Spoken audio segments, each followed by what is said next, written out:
Computer. All right, fantastic. All right, everybody. Thank you so much and welcome back to the Imperial Valley Desert Museum's Surviving Extremes series. Today, we are resuming this ongoing series with our partnership with the American Red Cross, presenting on the topic of flash floods.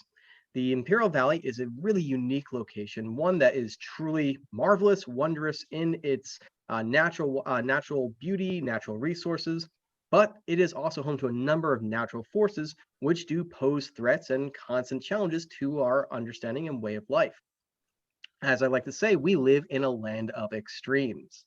And part of the mission of the museum, of the Imperial Valley Desert Museum, is to share, celebrate, and spread awareness of not only the ongoing challenges we now face, but the traditional ways that we have adapted to these situations. And the Surviving Extreme series, we are very happy to bring, focuses on exactly those matters, how we can identify the ongoing threats, the perils, and our resilience and solutions against them. So partnering with the American Red Cross, we're bringing these programs here to you today. We have one more ongoing in the series, and that one's going to be focusing on heat waves and brush fires starting for next week on Saturday, again at 12 o'clock.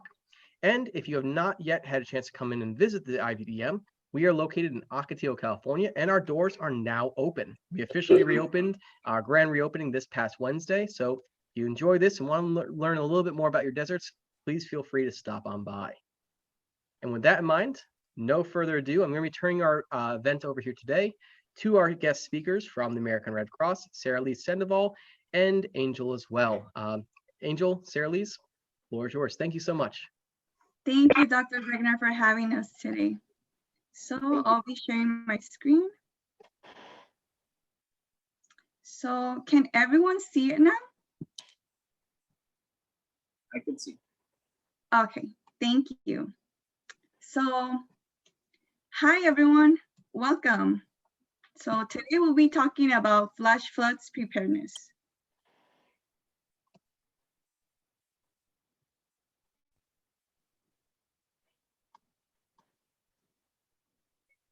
Welcome and thanks for being here. My name is Sarah Lee Sandoval and I'm here today with Angel Ortega. We are both the preparedness leads from Imperial County's American Red Cross, and we're very happy to be here with you today. Today, you will learn how to stay safe for floods and things that you and your household can do before, during, and after this type of natural disaster. So as you guys can see on this slide, we have a few pictures of recent flooding in California. So we have, as you guys can see, Imperial, Newport Beach, Salinas, Big Sur, Carmel, and Calexico. Imperial and Calexico show flash floods. Newport Beach, Carmel, and Salinas show floods, and Big Sur shows landslides. So, I'm sorry. Let me go back. Okay, there you go. So flooding is the most important frequent natural disaster in the US, and they cause major damages. In fact, they are a major issue across California. Every county has experienced a federally declared flood disaster in the past 20 years. These natural disasters can happen at any time and any place. That's why it's very important for all of us to be prepared before disasters strike. Let's move on. Now let's talk about floods and triggers. Flooding occurs when water overflows onto land that is normally dry and happens over a long period of time, ranging from days to weeks. Whereas a flash flood is a sudden rapid flooding of low-lying areas typically caused by intense rainfall in a short period of time, usually less than 6 hours. So flash flooding is the #1 weather-related killer in the US because it can roll boulders, tear up trees, and destroy buildings and bridges quickly. So we have various situations that can trigger flooding. Oops, sorry. For example, we have rapidly melting snow that can overwhelm rivers, extended periods of rain, or sudden intense rainfall, dams, levees, or drain failure, and hurricanes. As you guys can see, we have a few pictures of how it causes a lot of damage. All of these situations can overwhelm structures built to contain or control large volumes of water. Floods are always dangerous to anyone and anything in their path. Now, here on the slide, you guys can see a flood risk map. So the pink color on the map indicates areas that have a high risk for floods. So as you guys can see, we have Imperial County down almost in the middle of the screen. And Imperial County has several areas that are a risk for flooding, particularly around the Salton Sea and mountain areas, which is usually in the middle. Right here, you can see. And you should take into consideration that since 1950, flood disasters have been declared in every California county at least 10 times, with some counties having as many as 29 state and federal disaster declarations. And since 1983, Central Valley State federal project levies have been breached and overtopped more than 70 times. Okay, so now we have a question for you. How many inches of fast moving water do you think can knock down an adult? Let's see if you guys can guess.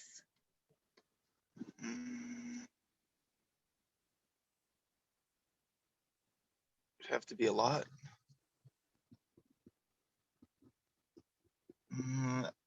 You can type it down on the chat as well if you guys want.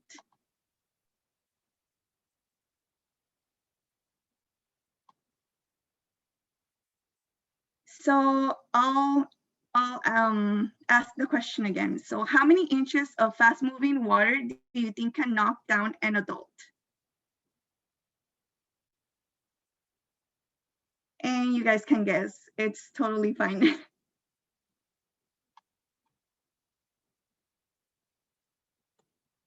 Let's have Angel tell us.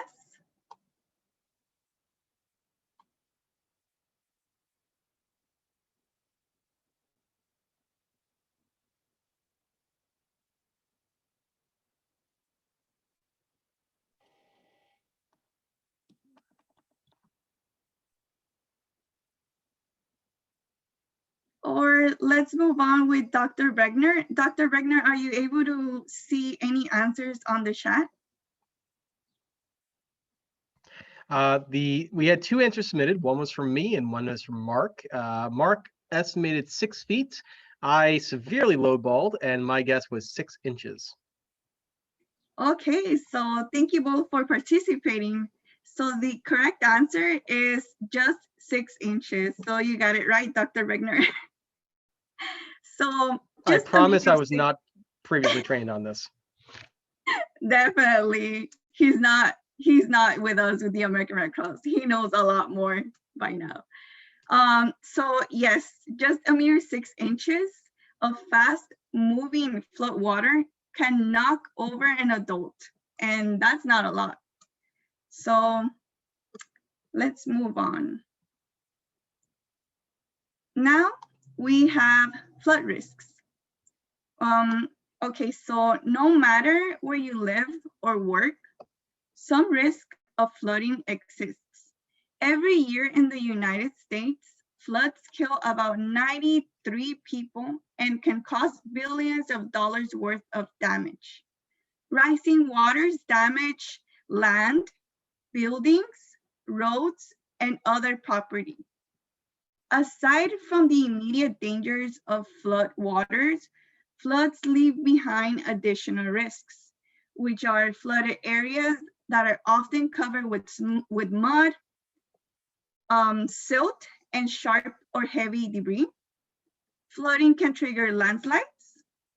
Water sources and flooded areas can be contaminated with fuel, untreated sewage, pesticides, and dangerous building materials.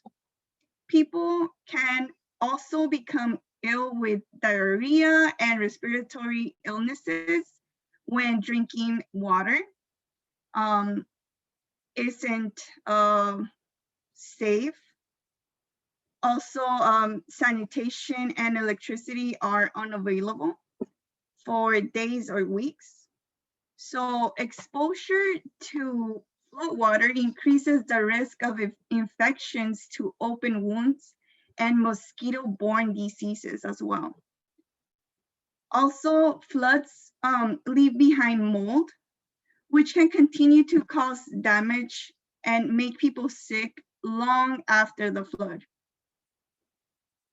Okay, so here we have another question for you. How many feet of fast-moving water can sweep away a car?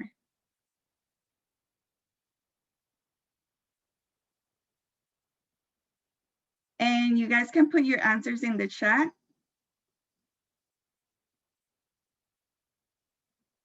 Let's see if you guys guess correctly.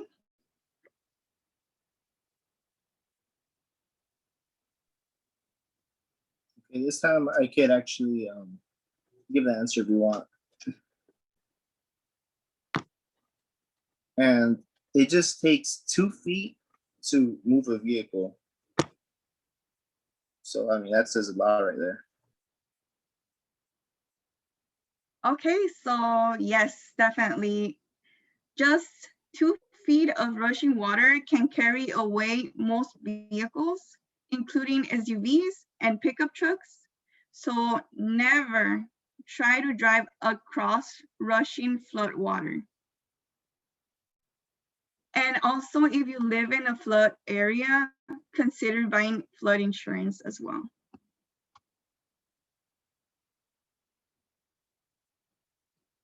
Okay, so let's talk about the 3 key disaster preparedness steps that you should take. So the first one is to get a kit. The second one is to make a plan. And the third one is to be informed. So at the end of this presentation, we will have our website up on the slide. And when you can access it, you will find a lot of preparedness information there. We'll be putting a lot of different resources that you can access at the end of this presentation. So what to do before a flood happens? Okay, so before a flood happens, you should gather critical supplies. For example, water. So water is vital for us, right? So we need at least 1 gallon per person per day, so you can prepare for that. We need food, which is non-perishable, that it's gonna be easy to prepare. We need medications, and if possible, a 30-day supply, depending on how long the flood might take. You might need your first aid kit, copy of prescriptions, battery backup power for power mobility devices, oxygen, and etc. You should also have communications, battery powered, or hand crack emergency radio, cell phone with chargers, tools, and safety items.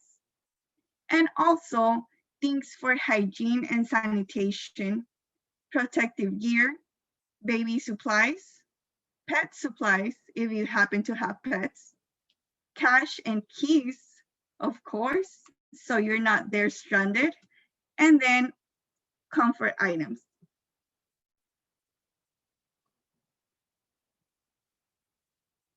You should also safeguard critical documents.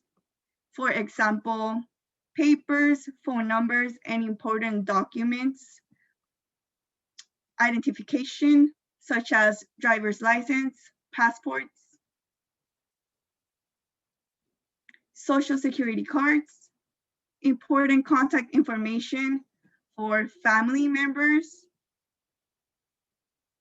medical insurance and financial insurance policies, deeds, mortgage, lease, loan papers, and of course, your wills and trusts.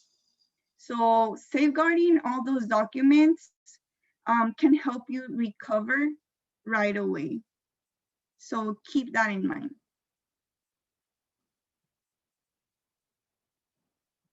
Okay, so you should also plan your evacuation.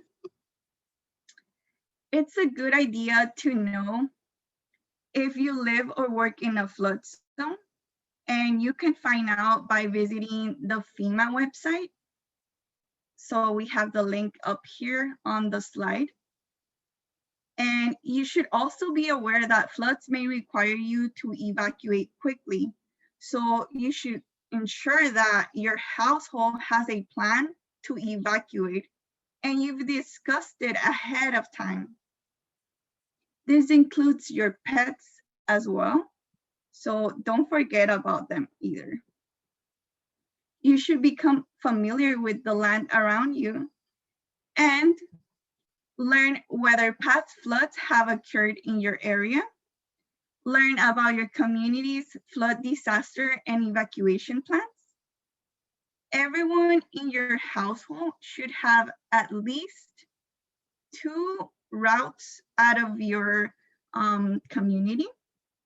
And they should also know where to meet in case they get separated. They should also know where you will stay if you have to evacuate. You should look for motels and emergency shelters in your local area and further away along your evacuation routes.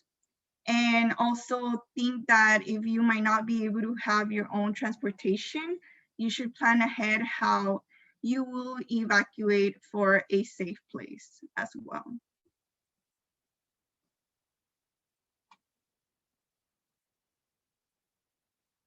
So, as you guys can see, we have an emergency contact card that will be putting up the link at the end of this presentation.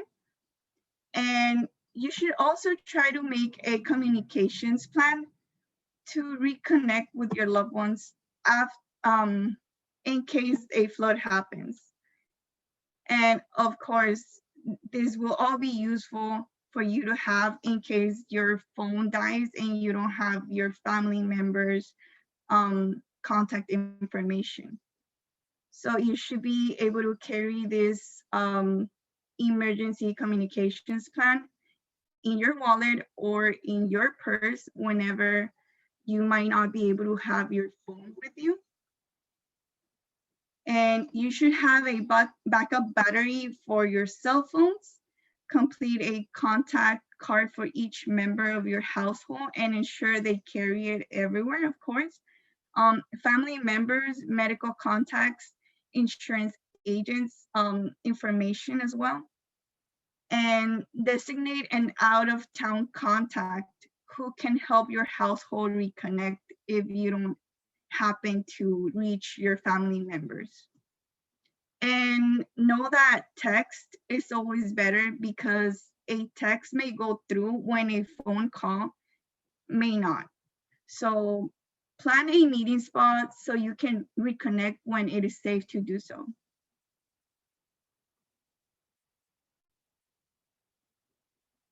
Okay, so how to know the alert. I'm sorry, I was joking. Okay, so weather forecasters use the terms flash flood watch and flood watch, and flash flood warning and flood warning. So a flood watch or flash flood watch means a flood or flash flood is possible. And then we have a flood warning or flash flood warning, which means that flooding is already happening or will happen very soon. So you should take immediate precautions and get to higher ground as fast as you can. Okay, so now I'll be passing it on to Angel Ortega, and he'll keep explaining more ways of how to prepare for floods. Okay, thank you, Saralis. So in this slide, we see like in this slide the potential flood areas and flood zones around SoCal. And most of the time when a flood is predicted, even if the forecasters have not confirmed the exact areas that are going to be impacted, you should always prepare to evacuate. And it should always be relatively quick, because if you don't, most of the time people kind of take it for granted and they leave a little bit too late. So when you're in these areas, you should always check and replenish every kind of disaster supply you have ready. If you have any kind of preparedness, I guess training, I guess like this. And you should always make sure you have your pets near you. You should always keep your pets indoors. Secure any important documents, because when the disaster happens, really you don't have any time to react the way you should unless, well, you prepare for it. So even if you do prepare, I mean, if it worst comes to worst, just leave. You know, like in the end, your life is more important than documents. But if you do have the time, you know, to be prepared, you should always monitor the TV or the radio, with, you know, local radios, the NOAA radio also that does updates for disasters, as well as follow advice from local emergency officials, because in the end they're keeping a track of what's happening. And if you listen to them, I'm sure they'll know where to lead you to. But if you do have time to prepare before imminent disaster, you should always fill the plastic bottles with clean water, fill bathtubs or sinks with water to wash, not to drink. Always remember that, like always fill your vehicle with gas just in case you do have to leave, and it could be a long way or a long time before you do get back. And turn off the propane tanks and plug small appliances. But remember, if you do turn off the utilities, you have to wait for for a professional to turn it back on. So don't try to turn on any appliances back on. Leave it to the professionals. And if you still do have even more time, I would move furniture or to higher levels of the house, or, you know, valuables like that. Okay. Next slide, please. Before you know the alerts, oh wait, wrong one. Okay, so during a flood, your first priority should always to get higher ground.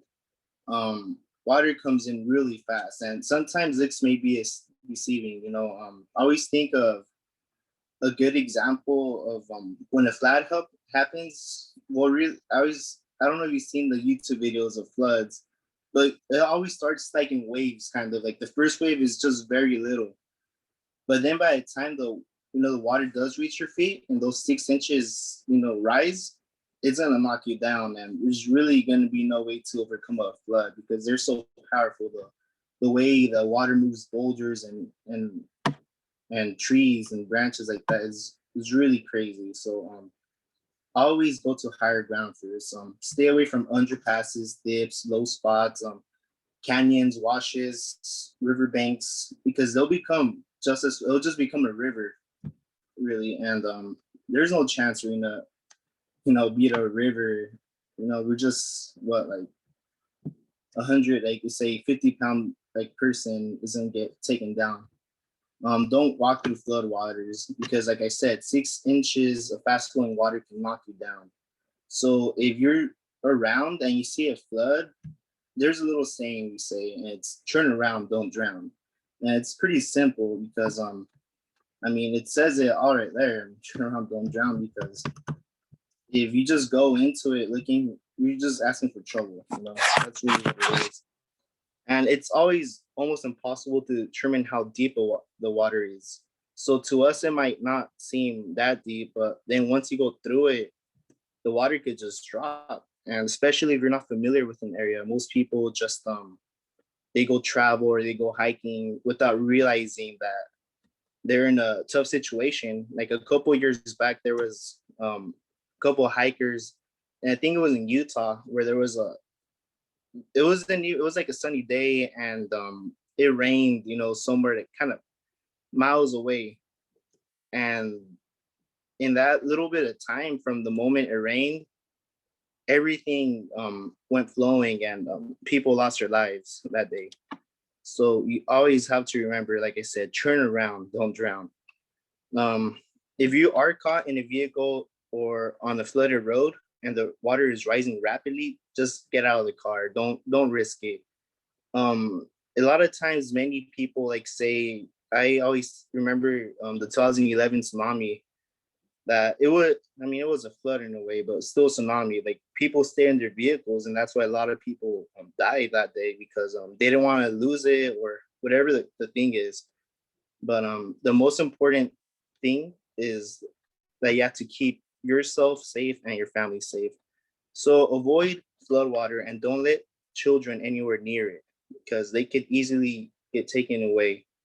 And also floodwater, since it's in flooded area, most of the time sewage goes in there, or other dangerous chemicals, or maybe insects or animals, dangerous, like rattlesnakes or other poisonous spiders, could be in the water. They're trying to get away too. So if you're right there together with these different elements, it's better just to think about what you're gonna do logically.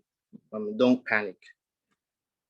Okay, so I got another question for you, and this one, let's see if you guys did pay attention. You should fill your sinks and bathtubs for drinking water in case of flood water interrupts or contaminates a public water supply. Is this true or false?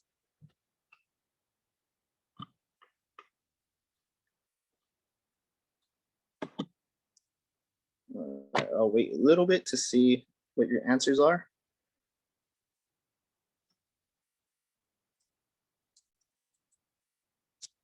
True. Well, I hate to break it to you, but the answer is false. Water stored in bathtubs and sinks should never be used for drinking or bathing young children, because it can leak from the glaze in the bathtubs and sinks into water stored in them. However, if you use water and you store it in bathtubs or flushing the toilet, or you could use that water to flush the toilet or wash your clothes, or just pretty much to clean yourself, not really to drink, because the water could be contaminated if it comes from the drains. And yeah, that could be trouble. Okay, next slide, please.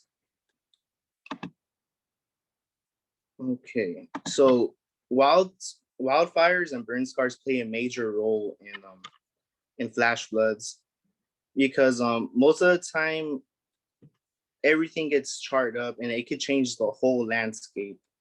And for weeks and months, like there could be fires, and since it's changing the whole landscape, it strips all the vegetation, it takes out layers of soil, And I mean, that's what they call a burn scar pretty much, whenever like all the vegetation in the soil comes out, it'll leave a scar. And as you see on the maps, those are all burn scars from recent fires that affected the area. It shows the size and the severity of the burn scars. And all of this all happened in last year, in August and September. And the shades of tan and brown reveal the severity of the burns, and the darkest shades reveal like the hardest hit places.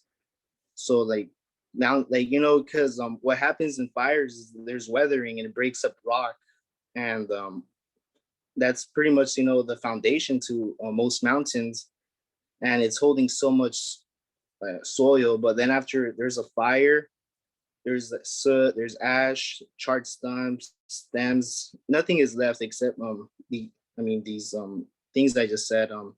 The tan areas, they can't really grow anything because there's nothing left to grow in. So since there's nothing that holds the rain when it rains down there, all those areas are susceptible to debris flow, and then it changes as it's going down and lower. The water starts moving rapidly, and that is what causes a landslide because there's nothing holding it really. And it's just really like an avalanche. All you need is just anything that could drastically any more rain, and everything was just going to fall down. And whether it's a landslide or a flash flood, it affects us directly because we're surrounded by mountains everywhere. There's always forest fires around. Every time we go to San Diego, we see the direct impact, and all that water has to go somewhere. And unfortunately, we're in that zone, especially over there down by El Catillo. There's well, I'll show you right now, but there's a lot of dried up creeks, and there's a lot of potential for flash floods over there that happen frequently. Okay, next. Actually, absolutely, Angela. If you don't mind me jumping in here for a second, flash floods are absolute reality. Anybody who might remember the valley, even just 45 years ago, when Hurricane Kathleen came through in 1976, Imperial and Ocotillo was ground zero for that flash flood. And it was not just water coming through, but as you're saying, it's debris and debitage. We had issues where the old highway actually created a dam of sorts where debris coming up from the upper washes in the mountains was being funneled and caught on the bridge at the supports, and eventually the bridge broke, creating a dam burst, and we had a flood of water coming down and descending into the valley, and it carried away sections of concrete highway miles inland. It was devastating. Yeah, and it's something that we have to always remember, even though it was the 70s to me, it's not that long.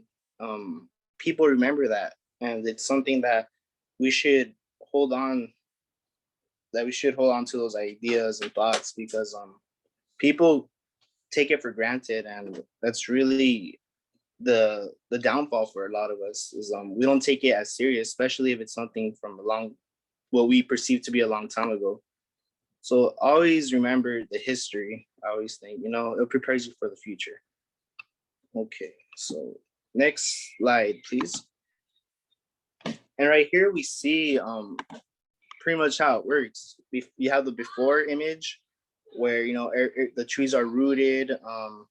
There's a solid foundation. You can see the layers, how they go. But during the fire, it's burning, and it starts heating up, and the soil starts breaking up, and you can see in the bottom, the litter, burning vegetation and litter, and it's just cutting through all those layers. So by the time the fire is over and there's rain, and it's a heavy rain, it's all gonna go pouring down like a water slide.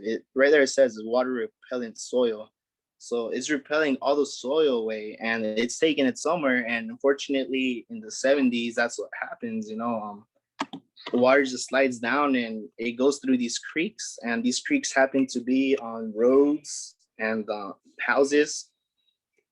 It's pretty crazy, to be honest, but at the same time, it's still fascinating. How these things, seem to to affect us, even though it's not necessarily next to us. We don't have forests around here, but they still affect us. And so that's why, like areas are not traditionally flood prone are still at risk because these drastic changes of the landscape in San Bernardino and Riverside counties, they issued evacuation orders in late January because of I don't know if you remember the apple fire, but that devastated a lot of homes and the area, the natural fauna and flora, So we always have to remember that all these areas, they're all relevant to us still. So normally vegetation is absorbing the rainfall and reduces the runoff.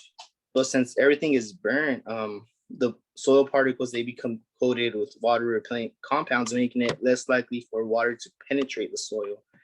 Then the top layer becomes pretty much like a ice, and everything goes downhill. Wildfires kill and leave the ground charred and unable to absorb water. And normally dry riverbeds can quickly be filled with this mud and rock and debris.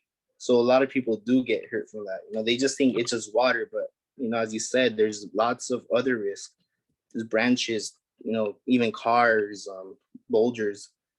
And usually flood risk remains high until vegetation is restored. And that could really take up to 5 years before everything grows back to normal. Typically, half an inch of rainfall in less than an hour is enough to cause a flash flood in the burn area. And let's say it's time for another question. Let's see, what should you do if you come upon a flowing stream of water that is above your ankles? Sorry about that. Okay. So anyone knows what you would do in this situation? Say you're hiking and water comes in and it's up to your ankles. Any answers? Let's check the chat. So you turn around, stop and turn around, and just go another way is what we want to do. We don't want to get reckless and just think that just because it's a little bit of water, that it's not a big problem. People always tend to imagine that there's a giant wall of water, and no, it's not true. It always comes in layers, in waves. So after a flood, next slide, please.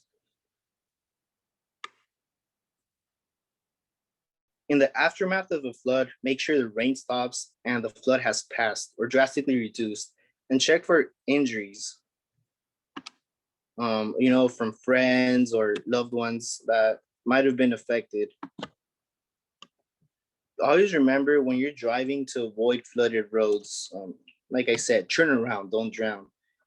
Even though the direct hazard of floods or landslides have passed, stay sharp and just watch out for any other hazards, like down phone line, poles or different things like that, because the environment that we create is also, it could be a hazard for us. So use caution and always avoid damaged roads. We wouldn't want to get stuck because we never know if there's another flood coming, because that's why they call flash floods. They happen in an instant. Stay out of buildings that have water, mud around it, because they could be electrical, wiring damages, and it could harm you, or maybe the gas is still on and we don't know, and that could also be a major problem. So stay away from buildings, like I said, that have been affected. Be aware of the changing weather conditions and potential flooding, because once a flood happens, the potential for another flood is still going to happen, or the risk is always high. When you're inside your home, don't walk across sagging floors, because that the floor could collapse and you could get injured. Watch out, as I said, for any wildlife, like it could be rodents or snakes, spiders, insects. A lot of these things are trying to avoid the flood too. So they're trying to be safe, and they look for any type of shelter, and that could be your home. and just try to avoid pushing or leaning against walls that have been damaged, because the same thing, the structure becomes weak, and it's not deemed safe, after a while. I did go to a deployment and in North Carolina for the Hurricane Florence, and the major issue there was floods. You look at the area, it doesn't necessarily look like it's been damaged. Like you just see the water line, but it's like, why are these homes abandoned? Why can't these people come back?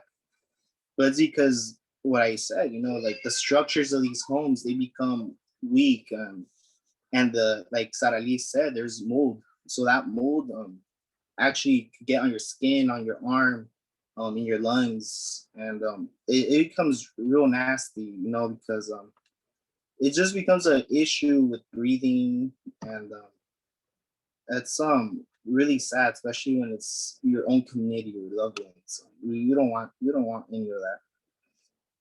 So keep away from down power lines, and always wear protective gear.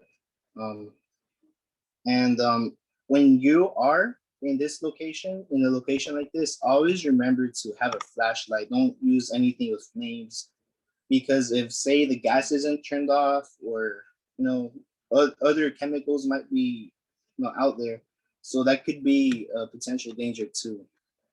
So if you do need any help, you can always go to disaster relief and recovery service websites for the American Red Cross, and they have also a lot more tips. And when local authorities say it's safe to return to your home, you could go check it out. Make sure you get whatever you need, important documents, maybe supplies you couldn't get before, and it's gonna be hard, especially if it's the first time after the evacuation. It's never a pretty sight to go back to your home and it's just destroyed. Like it's sad, and it's something that affects the family in general. But if it becomes unsafe, you shouldn't be there. Okay, let's after. And so next slide, please. Angel, before you get underway, we just had a quick question here for both audience and Elise. We're actually streaming this on Facebook here as well. One of our attendees, I just saw the question. I apologize, I'm a little late. They were asking if there's a way for them to subscribe to be notified of, hey, watch out, a flash flood is coming in your area. I mean, there's local like, say, forecasters that you could always look up. I mean, the American Red Cross also has a lot of help you could look for on the website. I mean, it all varies, but if you want news, always look locally. Like the AM radios. Like I listen to a couple of them, and they usually say the forecast, and if there's a flash warning or something like that, they will definitely announce it. Now, will that also perhaps go out through like the reverse 911, or is that not really a service feature of that a feature of that service? I mean, you can also try that, but if you want, after the presentation, we could put some links to help out, with that type of information. I could always find out and put it more. Fantastic. Sorry to interrupt you there. That's okay. I'm always. Say, I'm sorry to interrupt. We'll be putting up the websites and all the different resources that you guys can log into at the end of the presentation. So if you want to know more about it, you guys should need to stay till the end of the presentation. Thank you. All right, so let's continue. So remember, after a flood. Okay, yeah. So as I said, when local authorities say it's safe to go back, we go back. You always have to get a kit, to just be safe, be ready. And that's something, like Sarali said, we'll have some more links for you to look at, and it will give you a lot of tips and recommendations of what you will do. So right now, it's up to you. Please write in the chat or an action of what you're gonna do this week, so you or your loved ones can be prepared. So as I said earlier, burn scars caused by wildfires can directly affect our desert. So we should always be prepared because like how we mentioned, floods, they could just happen immediately, flash floods. I mean, like there's this picture in the slide, and I mean that was, I mean, you could say, I can't see the date, but I think that was like 7, 8 years ago. But right there in the middle picture of the slide, you see the creek, Myers Creek, and it goes right throughout the teal. And that's what I mean. Like a lot of us in this community, we like to go. I've been to that area many times, and I didn't even know there was like a creek that goes right through. But imagine other people that go walking or hiking. What could they do to be better prepared? If that happens, I saw a video the other day. It was in, was it the Anza Borrego, where these hikers are driving around and then suddenly they're hit by a flash flood, so they have to wait. Anyone else would think, okay, we could just walk through. But as we said, it takes only 6 inches and up to like 1 foot of water to move you and your vehicle. So it becomes dangerous. But if you do have a preparedness kit, with the essential items, flashlights, first aid kits, water, radios, you'll be much more prepared for any kind of disaster. At least physically. Mentally, it's a whole different story. But even the Red Cross provides, say mental health help, say for disasters, or say someone might have lost a loved one, or that it might have impacted them really, really bad. So it's always good to be prepared. So anyone, what could you guys do to prepare better? You guys can put it in the chat, and we could share. Let's see. I'll give you a little minute or two. And there you can see all the pictures of, all the dust that happened, it gets up. Let's see what we said. Yeah, make a plan, get a kit, and stay informed. Yeah, that's always, important. Okay, I have another question. Let's say you are prepared and there is a imminent flash flood, like the flash flood is gonna happen, and you may not have a lot of time to get your things. Are you just gonna, will you leave, or are you gonna go get the stuff you prepared?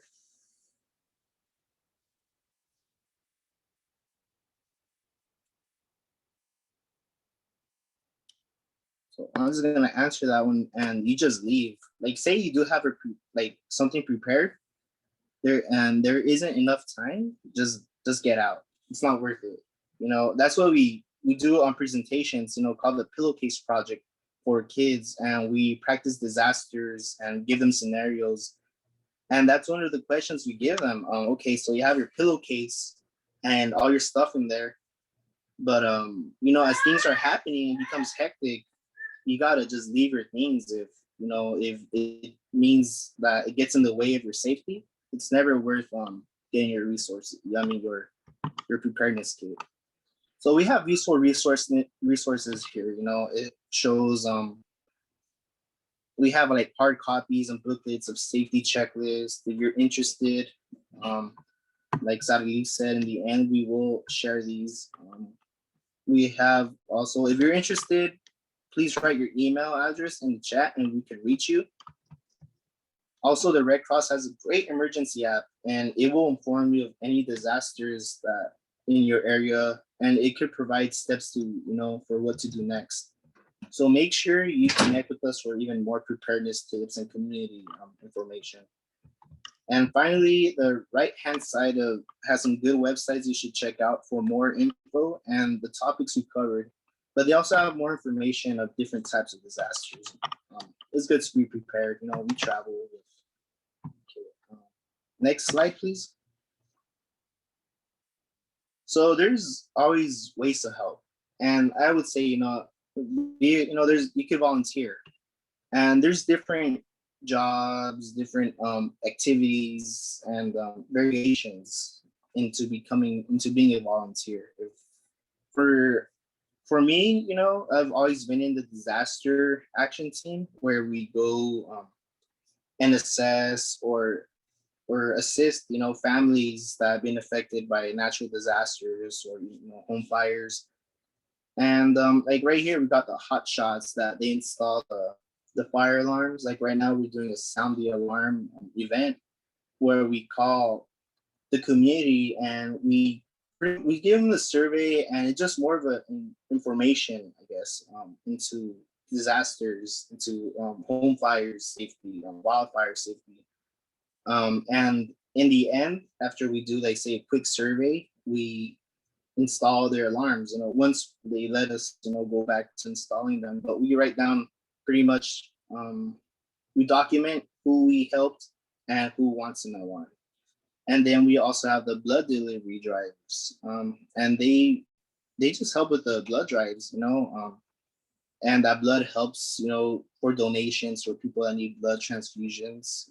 And it's always a great help. If you want to, also, donate blood, you could always go into the American Red Cross website. And we have local disaster responders like me or Sara Luis that we also, we work with, that we help people in our community move on from, say, a fire, or any other disasters. And services to the armed forces, we support our military and the community. And we have a lot of also veterans are, local volunteers, and they love, helping out. So we all love what we do, and we're all here, to, make a difference, or at least put in a little bit, of our commitment, because it is a fulfilling job, like starting as a volunteer and doing presentations like these. We learn so much, and in the end, it all helps people, and our work is always possible because it's people like you and me that we come and we dedicate our time to present and to try to teach others, a little bit about what the Red Cross does, and a little bit about disasters or other events or projects that we do. Next slide, please. So in this next slide, here's the information if you want to get involved. If you want to become a volunteer, you go to the redcross.org/volunteer, and you can contact our recruitment specialist. Her information is right there too. So, I mean, right there in that picture, it says a lot. Like, she's right there, and she's helping the community. That's something we see quite often. And it's always, like I said, fulfilling to help, our neighbors in times of need, at least just to be there to comfort. So let's leave that a little bit. So if anyone wants that information, they can copy it. But I mean, right now, what we're really working on is, so we're doing these preparedness presentations, to community partners and to schools. We're doing the sound the alarm, and if you want to sign in for that, or like say some more information about disasters, you could always sign in, and I think in the chat, I think so, at least you could put it.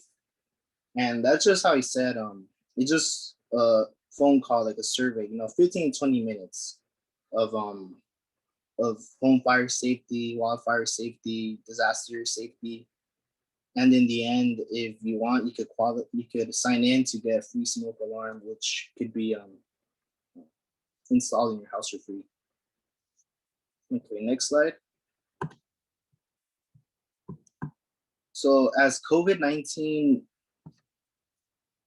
COVID-19 public health crisis continues, our mission is to sustain the blood supply, and it's tested in new ways that require our vigilance and flexibility. When the viral spread subsides, recovery will require steadfast unity and equal parts of planning and adaptation for months to come. We've seen thousands of cancellations as a as the U.S. in the U.S. as a result of COVID-19, but the demand for blood still remains. In fact, every 2 seconds, the U.S. needs blood, and because someone in the U.S. needs blood because there's always different accidents or different illnesses, and this blood and plasma all helps. It saves lives. It really does. And there's hosts that provide that location, and a large open room with enough space to ensure donor privacy and restroom access, as well as tables and chairs. If you don't have space that is 1,200 square feet, we have mobile blood clinics, and they can schedule, an appointment with you or with the company that you're working for. Donors help spread the word about the blood drive. It's all word of mouth. If you want to do it, it's up to you, But if you do like helping out, and if you want to share it, it's always good to tell a friend or family. And I think that's it. Next slide. So, well, thank you very much for having us today. It was I really like, this topic, flash floods, and I think it's something really relevant, in the Imperial Valley. I think we've been so lucky though too, it could be worse, but I mean, we should always be prepared. Any questions? And Joel, I'd just like to add to that, actually, you're absolutely right. For me, I'm actually not from the Valley initially. I moved out here about 4 years ago. And of course, when you first think of desert, you don't think of water, and you don't think of a lot of water either. But it is absolutely true. From what I already described with the flash flood we experienced here in Ocotillo just under 50 years ago, to just what's going on out here all the time. But when I go hiking, and I hike prodigiously out here, if it's overcast, I do not go out, because I know that there's a chance that if it's stormy here and it's raining up in those mountains, that water up top is going to find its way down to me. It's going to seek that lowest point, and it's going to rush. And with these canyons, these slots, it's a real danger. And while we have so many great opportunities to explore deserts, to engage in them, to hike in these slot canyons, it can be dangerous. You need to be alert and be mindful of your surroundings, and realize that we are in a land of extremes. Exactly. I mean, it's so, mind-boggling to me. Exactly what you said. It's like that thing I said earlier on about what happened in Utah. I remember when that happened. Those people from over here from SoCal, that they perished that day because they just didn't know any better. And some people also, they might know better, but I don't know what it is, that maybe they just got too cocky and they just thought that maybe they could handle it. And Mother Nature, she does not discriminate. She will, use her whole force, to do what she pleases. And unfortunately, sometimes we are in between, that whole area, and that's when it affects us. So this is a very important, I think, presentation, to be honest, and it's something that happens everywhere. So whether it's a flood, by a riverbank, or a flash flood in the desert, we always have to be prepared, because we never know what will happen, but we do know that we can prepare ourselves for any future event. Angel, are you able to put up the websites, or the PDFs on the chat? Let me see. I will have to do it from my phone. If not, if you like to, what you can do as well is you can always email them off to the museum. We can make those available later through our website and things of that sort. Okay, that sounds good. We'll send them over. Yeah, unfortunately, I did have trouble with my laptop, so I wish it would have worked out even better. But I will say that as soon as I can. Not a worry. So yes, anybody out there watching, and we do have a few folks both chiming in and tuning in here via Zoom and through Facebook. If you are interested in any additional materials, These and many others are going to be made available on the museum website. That's ivdesertmuseum.org. That'll be available in the coming days and weeks for your online resources moving forward. And I should also add that previously, we have been very fortunate. Red Cross has provided emergency planning guides for the museum, and we now have these both English and Spanish. They're bilingual for your use. So come on out, and we've got these books. They are completely free. Just grab your copy here today. And certainly anything else you need to know, we are happy to either answer your questions or put you in touch with these wonderful people who really do an incredible job of serving and benefiting our community. So thank you, both of you, for your presentation here today and for all that you do for us as well. Thank you, Dr. Begner, for having us. And thank you, everyone, for joining us today to learn about preparedness. And please do keep in mind, next week is the last of our Surviving Extremes series, this Be Red Cross Ready program. And that one's going to be dealing with heat waves and wildfires. So very important topic, very useful and relevant to our world out here. So please, we hope to see you next week. And until then, stay safe, stay prepared, stay informed. Thank you, everyone. Have a great day. Bye. Bye. Thank you. Bye.